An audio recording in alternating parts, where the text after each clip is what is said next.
I do feel like there's been a lot more positive Grizzlies talk over the course of the past 2 weeks than there has been in forever. For sure. A long time, right? And I think that everybody's kind of settled. It's interesting when you put up those projections. I had not seen those. Oklahoma City, everybody's in love with Oklahoma City for good reason. Reason. I mean, I get it. They bit our style completely. They are a mimic of. They have Shai Gilgeous-Alexander, Jalen Williams, Chet Holmgren. We have John Morant, Desmond Bane, and Jaren Jackson Jr. Like, we've kind of got the same 3 core guys. They went and added 2, if you're going to go add vet role players, it's the same way that we were talking about. So much of what they needed was what the Grizzlies needed, and they went out and they did their work in the offseason. You do wonder, it wouldn't have been surprising if they would have drafted Zach Edey if you didn't get draft Zach Edey, right? Like, somehow they end up with him. Because they wanted somebody to go next to Chet. They needed a center. And they went and got Hartenstein, who's fantastic for them. A guy that we wanted. They went and got Alex Caruso, a guy that we would love to have. So for Alex Caruso, we have Marcus Smart. For Isaiah Hartenstein, we have Zach Edey. Like, so much of it is mirror images, honestly. Yeah. And kind of on the same timeline. Like, they are the peer. They are.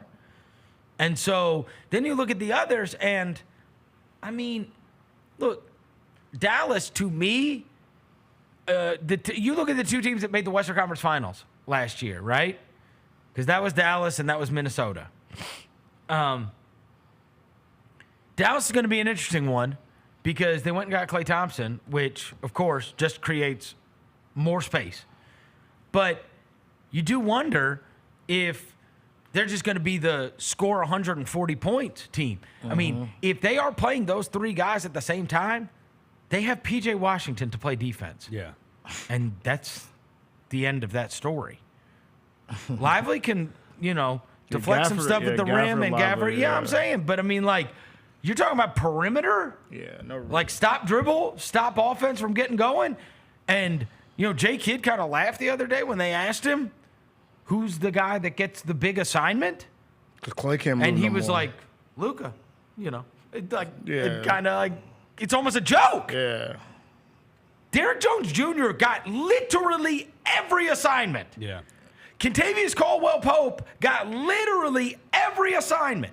You went at the end of the year and you said, here, like, remember that list they came out with? The top, and it was spent the most amount of time guarding the other team's perimeter guy. And it was Kentavious Caldwell-Pope, and it was Derek Jones Jr., and it was Lou Dort. Vince was on there too. And it was Vince Williams, and it was, I said Pope, right? I said Pope. Okay, so Pope, Derek Jones, Dylan Brooks. Yep. Right? It's all the usual suspects. But, I mean, like, you look, and Dallas doesn't have that guy. Like, Derek Jones Jr. is out, and obviously couldn't, he had some unbelievable moments for them by hitting wide open threes against Oklahoma City, and then it fizzled out by the time it got to the next round, right? It ends up hurting you. If you have a guy that somebody's just going to say, he with us, shoot it, go ahead. They lived with him and who was the other one that went crazy? PJ. Oklahoma City just said, if PJ Washington and Derek Jones Jr. are going to make all these shots, then okay. Yeah. And then they did. Yeah, they did. And it was like, oh, no. They really made everything. And then on the other side, with the whole Minnesota thing, it's like I don't know how anybody could make the argument they got better. No, they didn't. They clearly did not get better. They didn't. And I am one that has stood firm in, as much as the guy irritates me, I've always had an acknowledgement of what Karl Anthony Towns is. He is awesome. He is not what you want him to be, but bro, the numbers are the numbers. Yeah, right. This guy is like productive as hell. Yeah, a high 39% right? shooter from 3. And this is a league of stars. You get to the end, you don't have role players. You got stars, bro. That's who you have. Yeah. And You could try to convince me, but I mean, I've seen how Julius Randle's star power plays in the postseason. And it's like now he's the other guy with them. The rest of those guys are just guys. They're role players. Rudy Gobert and Mike Conley, and then we'll see how the rookies do, who I did like both of the rookies that they drafted, Dillingham and Shannon. Jaden McDaniels. Like, these guys are, that's what they are. Yeah, I don't like the spacing for their team. No. Like, and it's so, like, where does Ant go, you know? And look, as someone, I've said, I've stayed firm with this. They should have beaten us in the playoffs 2 years ago. They had us dead to rights. Dead to rights. They took, like, massive comebacks and game winners. And we had a great team. So I didn't look at that and go, oh, they lost in the first round. I looked at that and go, damn, man, they should have won. And they were a bitch to play against. And they made Steven Adams irrelevant. And, man, if they would have gotten through, if D'Angelo Russell didn't play CTE basketball, they would have given the Warriors hell. Yeah. And then last year, I'm watching it, and this is one of the things that everybody keeps questioning about the Knicks thing. Do we not remember that when they were in the Denver series, Gobert was out? And they put on one of the greatest defensive performances I've ever seen in my life. He wasn't there. Yeah. He wasn't there. Because they have these, defensive condors that, like, swallow you up. And it's like, but, man, the Towns thing and him and Reed spacing you out was a bitch. I just don't. I look at it and go, every move you make needs to be in service of your great player. And it's like, they don't have enough shooting. And the DiVincenzo thing is overlap to me. It really is. That's an overlap thing. Yeah, you got the worst. I feel like you got the worst. And I don't like Randall and Gobert together at all. Nah. To me, I would have found a landing place for Gobert. Yes. And I would have stayed with the. Yes. Finding another star is hard as shit. Yes. That's hard. And you can try to sell me on Randall, but Randall is not. I'm good he on is him. not the complement to what you had. The complement, in my opinion, to what you had, it was perfect with Towns and Edwards. You got this guy he wants to be the guy. He wants to be the dog. He wants to be all those things. And then you got this other guy who can space out the floor and still on a random night can give you 25. Might give you 50. He had 50 balls. 50. He's a great shooter, bro. Like one of the greatest shooting big man ever. He annoys me if he never talked and He's I never goofy heard as hell. anything from him and I didn't see all the antics. Like, again, he annoys me. Yeah. He always has as a player. I don't like all the. We in Minnesota now. Yeah, I don't like it all. But that dude is talented as hell. Yeah, he shot 41% from, And he is 42% from three last year. He's a matchup nightmare. Yeah. He really is.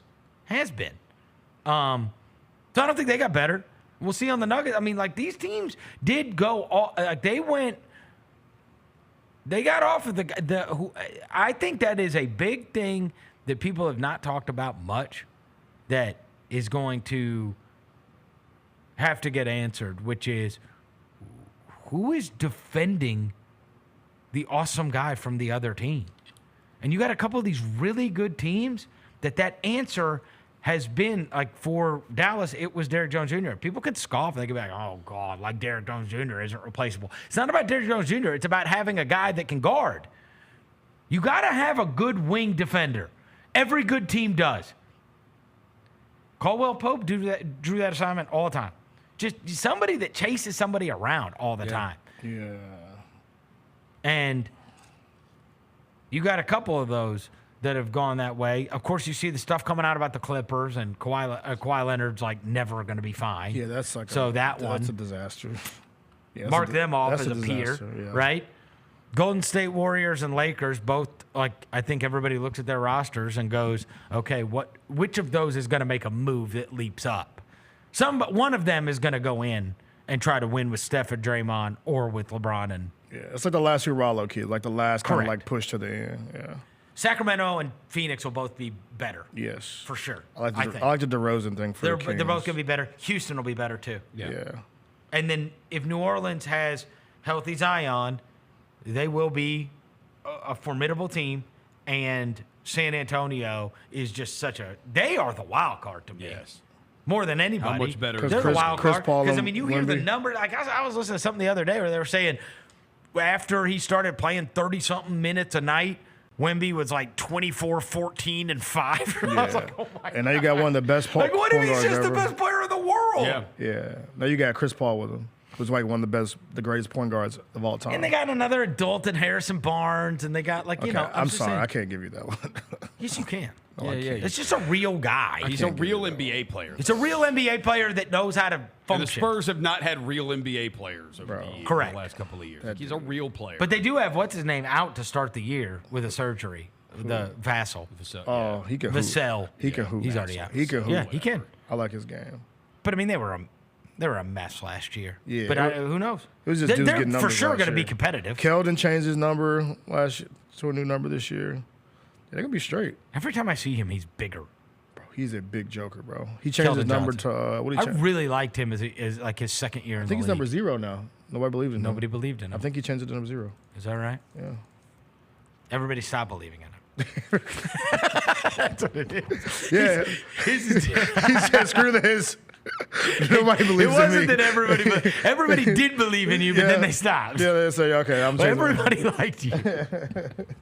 And now that's the number of fans you have Yeah, left. 0. We're all like, you know, I like Keldon Johnson. He's 24. Nobody too. said that in a year. Nobody Nah. said that. No, nobody bro. says that anymore. Are we gonna look up in maybe like a couple years? He's gonna be like on a contender, maybe. I mean, the Spurs could be a contender, but he's like 24 years old, average 16 a game, 46% shooting, 35% from 3, good rebounder, good defender. I like told you, I Keldon used to Johnson. always I like like Keldon I know. Johnson, man.